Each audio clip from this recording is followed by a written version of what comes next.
welcome back to the fight. Yes, you've just stepped back into the ring, and we are here for episode number 5 of the Men Save Your Marriage podcast. Welcome back. I'm glad to have you with us here today. And today we're going to take a step into trust. Now, when we talked last time, we talked about how you stop fighting and start communicating. When you get to a stage where you begin to work on trust, obviously, if you're working with a broken marriage, there's got to be some trust rebuilt. So today is all about how to rebuild trust in your marriage, why it's essential, and how to start. So we're just going to discuss trust in the marriage, give you some high level ideas and thoughts for you to take back into your marriage. And then, as I've told you before, as we get through this series, we're going to dive back into each of these subjects in more depth. So episode number 5, rebuilding trust in your marriage, why it's essential and how to get started. You already know this, so in some ways, as I kind of speak this out after I've written it out, I feel like I'm preaching to the choir. But you know what? Sometimes it's good for us all to hear these things. So, without trust, there's no foundation for a lasting marriage. You know this. I know this. We understand that. But along the way, trust has been broken. Now, for some of us, that just looks like we just really quit talking to each other, and we can't really count on each other as we've kind of separated and we've kind of grown apart. For others, maybe one member of the marriage or both have actively been deceiving the other one. I deal with this one a lot too. In a lot of marriages, there has been betrayal. There has been outside intimacy. There has been, external relationships. And all of these things have to be dealt with on various different levels. And on the one thing, regardless of where trust may have been eroded, doesn't matter how, for lack of a better word, how minor or how major the broken trust may have been, there comes a point in every relationship where we have to discuss how do you begin rebuilding trust after it's been broken. And it doesn't really matter whether it's been infidelity or lies or other issues. One of the ways that I created distrust in my marriage, and I didn't realize it at the time, but while I was creating distrust in my marriage, I was creating distrust with myself at the same time. And that's because I wouldn't follow through and do or complete everything that I said I would do. When I said I was going to do something, she couldn't always believe that. And it wasn't until later, when I just started working on me, I realized that if I said I was going to do something, I couldn't believe that either.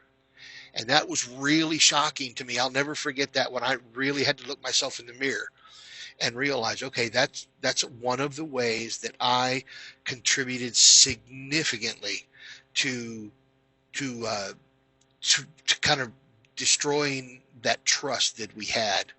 It wasn't that I was trying to be deceptive. It wasn't that I was necessarily out to hijack a situation, or I was out to, pull the wool over somebody's. That really wasn't it. I was just making commitments with my mouth that my heart wasn't following through with. And it was later. Marriage is gone. And now I'm just working on me. And I realized, wait a minute. I don't trust me. It's not even about her. And if I don't trust me, there's no way she could have trusted me. And I had to begin rebuilding trust in myself before I could ever think about taking it anywhere else. And here's just a kind of a little side note. I'll tell you where it began with me. Um, I have in my bedroom a fairly good sized bedroom, and there's a sleeping area, and then I have an office area off to one little section is an office, and in between the two there is a seating area, and it's got a chair and a recliner and a television area. And I realized one day that every time I would wash my clothes for work, they all ended up out of the dryer into a basket, bring them to my bedroom, and I would lay them out across the chair. And I was telling myself it was because I didn't want the shirts or the slacks or whatever to get wrinkled. So I would lay them out nicely, and that's where they stayed until I put them on. And so the commitment that I made with myself that day, once I realized that, and I was in the midst of that, trying to figure out how do I trust myself and following through, and the commitment I made was every single time I wash a load of my clothes, I cannot sit down. I cannot stop. I cannot do anything else until they're all the way put away. Underwear and socks, t-shirts in the drawer, shirts, slacks, jackets, everything else hung up in the closet. That's it. That's where I started. And that was where I started to rebuild trust with myself before I ever considered about rebuilding trust with anybody else. I needed to begin to trust myself. And I'm glad to report that every single time I've done laundry in all this time, that every single time I do laundry, I make sure I come downstairs, I get into my room, I've come up from the laundry room and I get into my room and I figured out some little things. When I'm taking my clothes out of the dryer, I count how many hangers I'm going to need. So when I lay them out across my bed, I immediately know I can step right into the walk-in closet. I can get 11 hangers or 6 hangers or whatever I need. And I got that stuff. Now it's on hangers and it doesn't take me but 3 minutes and it's all hung up in the closet. And then what do I got left? I got a couple pair of shorts. I've got some, I've got some socks. I've got some underwear and some t-shirts. It takes me another minute or two to fold those, and I'm good. Everything's put away. And that was what started for me to rebuild trust with myself. I just needed to commit to something and then see it all the way to the end every single time. That was how I began. So it's important. After trust has been broken, it's got to be rebuilt. And you're going to have to dig right down to the small, minute details to figure out where you need to rebuild trust. And if you've broken trust with yourself, you have to begin there first. So it doesn't matter whether it was broken due to infidelity, lies, other issues. It doesn't matter. Now, let's very quickly, we're going to run through some actionable steps. Okay. The first thing we're going to do is we're going to talk about identifying some key factors that led to the broken trust in marriage. Okay. Uh, you know, Sometimes it's not necessarily just um, infidelity. Sometimes it's not necessarily a dishonesty. There's some other factors. Now, we understand infidelity, dishonesty, lack of communication, those kind of things. We get that those are contributing to, if not the reason behind broken trust. But there's a few others that I want to talk about. Okay, so here are a few others that maybe you don't think of when we talk about broken trust. One of the more common ones that I'm running into these days in my coaching as I talk with married men is low self-esteem. Whether that is you or the spouse, when one partner has a negative perception of themselves, that can actually cause significant trust issues. In fact, suppose you don't think very highly of yourself. Suppose it's your spouse and she has a very negative perception of herself. They may struggle to actually believe that their spouse genuinely loves them or values them. So something as almost out of left field as low self-esteem can contribute to broken trust in a marriage. Another one is unresolved issues. Think about, let's be honest, you and your wife did not come into the marriage without each of you having your own baggage, right? We all have our own baggage. We all have our own history. We all have our own past. And there are behaviors and there are patterns of behaviors and things from our past that cause pain. And these unresolved issues can breed resentment in a marriage, even though my spouse may not have done it, it can still contribute. Now, this one, healthy communication, absolute sitting down and having the hard conversations about, I don't feel this, or I don't trust that, or I feel like we have an issue here. And that's going to take some time to work through that. And it's going to take some time even to approach that before you can work through it. But unresolved issues out of your partner's past or out of your past can absolutely fuel trust issues in your marriage. Okay. Something as simple as attachment styles. Okay.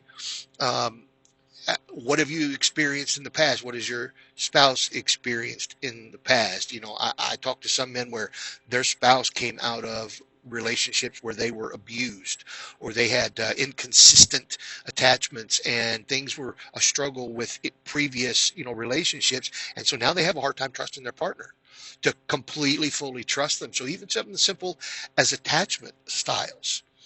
And then there's things like an emotional affair. We all understand what that is. I'm not sleeping with her, but that's who I want to go to at the end every day at the office or at the coffee shop or whatever to kind of connect with somebody emotionally because I'm not connecting at home.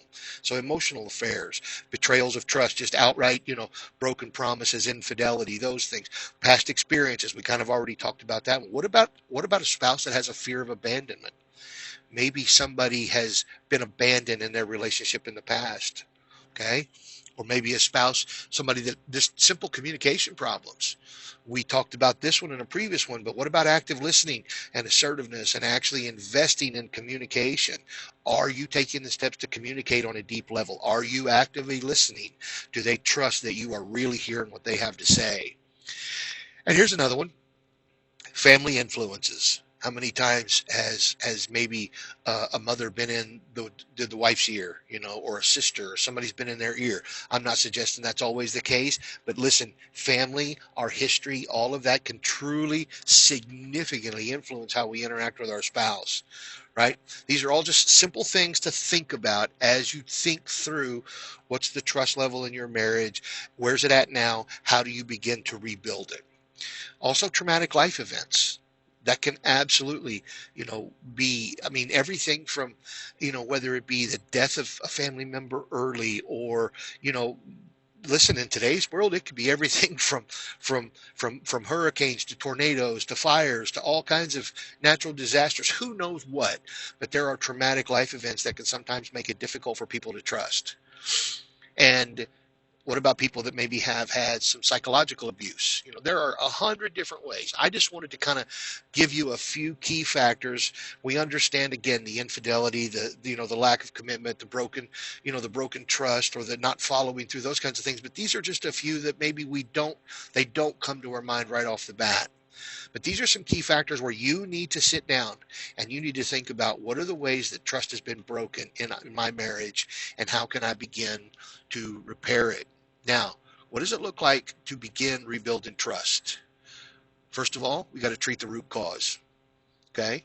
You have to treat the root cause. So if you came from a relationship where you had abandonment issues, you're going to have to sit down with your spouse and be honest about that. Okay, here's another one. Listen, but don't be defensive. You're going to have to sit down. Remember, you're the husband, you're the lead. You need to take the lead if you want to try to rebuild trust. And you're going to have to sit down and listen to everything she has to say. And you're going to have to do it without being defensive. And that is hard to do. You're also going to have to understand where she's in pain. You're either going to have to kind of arrive and understand it on your own. You're going to have to ask her outright or any combination thereof, but you're going to have to understand where she's hurting and you cannot ignore it. And don't be afraid just to simply apologize. Be committed to the process, work on communication. Sometimes we even have to set new rules in marriage. So if you happen to be somebody who maybe you lose your cool, I've worked with one gentleman and I've helped him set the rule that when he's getting ready to lose his top, he and her have talked about it and they know he just needs to say, I need 10. And they're going to walk away. No harm, no foul. He needs 10 minutes. And that rule, anytime he says that, she knows he's not doing that to ignore me. He's not doing that to run away from the conversation. He's doing that so that he doesn't blow his top and blow the conversation up. And we can have a constructive conversation in 10 or 15 minutes after he circles it back around and he's not going to blow his top because she understands he's dealing with some anger issues. Okay. You also need to learn to appreciate your partner. And then the last thing, that's just a few of the steps you can begin to use. Again, the root cause. Listen and don't be defensive. Don't ignore your partner's pain. Apologize. Be committed to the process. Work on your communication. We talked about that one in a previous episode. Set new rules if that's what's necessary in the marriage. Set new rules. Don't be afraid for new rules. That there's nothing wrong with that. It's you and her marriage anyway. You can set whatever rules need to be set so that you can work together. And finally, let's take a quick look at how long it probably takes to rebuild trust. Okay, first of all, communication is absolutely going to be required. And it's going to take honesty and consistency in words and actions and intentions. You can't just be saying stuff and not follow through. Honesty, always truthful about your feelings and intentions consistently to ensure that your actions align with what you're saying. So when you make a promise, your actions align with that. And then you're going to have to take responsibility, accountability, and ownership. And dude, that's just part of being the husband. You've got to lead. So you have to take responsibility, accountability, and ownership of this. Okay. And now if the trust is broken because of infidelity, I'll touch on this one briefly because we're going to dive into this deeper later. But if it's been broken because of infidelity, you're going to have to establish some transparency. There's going to have to be some healthy boundaries. There's going to have to be consistent effort and communication in order to begin, whether that's she broke this trust or you broke this trust. These three steps are absolutely critical. Establishing transparency, healthy boundaries, and consistent effort and communication. Without it, there is no way to recover from this. But with it and consistent hard work over time, trust can be rebuilt. And then if it's like me, when I was not following through, when I was not even being truthful with myself, you're going to have to figure out some steps to build some self-trust so that you can trust yourself and some emotional resilience. You need to have that self-awareness that I finally ended up arriving at when I realized, well, I can't even tell myself something. I'm lying straight to myself. And then find some small steps. First of all, you can't beat yourself up over it. You have to understand we're all human. So there has to be a little compassion, even for that guy in the mirror. And then you can begin to find some practices, whether they're mindful practices, whether they're determined practices. For me, it was just simply the laundry gets put away. It never gets laid back over that chair. And I began to trust myself a little more and a little more and a little more. And now I find that when I tell myself something, I know that I follow through with it. And I begin to believe what I say to myself. And then also, this has to be said, you may be in a position, and obviously I can't speak to every marriage, you may be in a position where you need to seek professional help, and your trust may be built in therapy. That is entirely possible. So just to finish, patience, consistency, self-care, those are the kind of the three big pillars of rebuilding trust. It's going to take time, and it has to be small baby steps of consistency, and you're going to have to take care of yourself as well along the way. I hope this has helped, and I look forward to talking to you on the next episode. But this is a critical step to realize that trust has been broken on some level as a marriage has fallen apart. And if you really want to take the lead, and if you really want to save your marriage, then rebuilding trust in your marriage is essential. And these are some of the steps you can take to begin. As always, you know that you can text, message me.